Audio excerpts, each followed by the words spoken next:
کبھی ایسا ہوا ہے کہ زندگی میں سب راستے بند محسوس ہوں؟ نہ کوئی سہارا، نہ کوئی مددگار، اور دل صرف اللہ کو پکارنا چاہتا ہو؟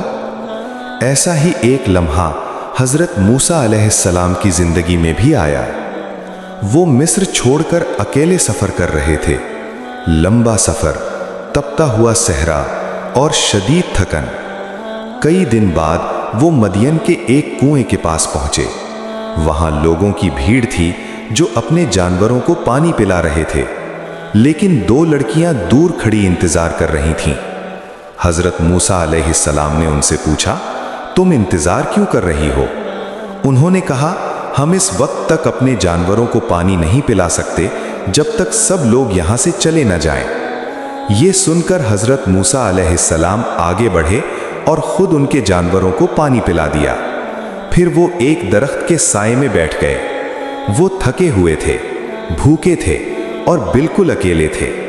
اسی لمحے انہوں نے اللہ کے سامنے ہاتھ اٹھائے اور ایک مختصر مگر طاقتور دعا مانگی۔ ربی انی لما انزلت الی من خیر فقیر، اے میرے رب، جو بھی بھلائی تو میری طرف نازل کرے میں اس کا محتاج ہوں۔ اور حیران کن بات یہ ہے کہ اسی دعا کے بعد مدد آ گئی۔ ان لڑکیوں میں سے ایک واپس آئی اور انہیں اپنے والد کے پاس لے گئی۔ اللہ نے حضرت موسیٰ علیہ السلام کو گھر بھی دیا، کام بھی دیا اور ایک نیک خاندان بھی عطا فرمایا۔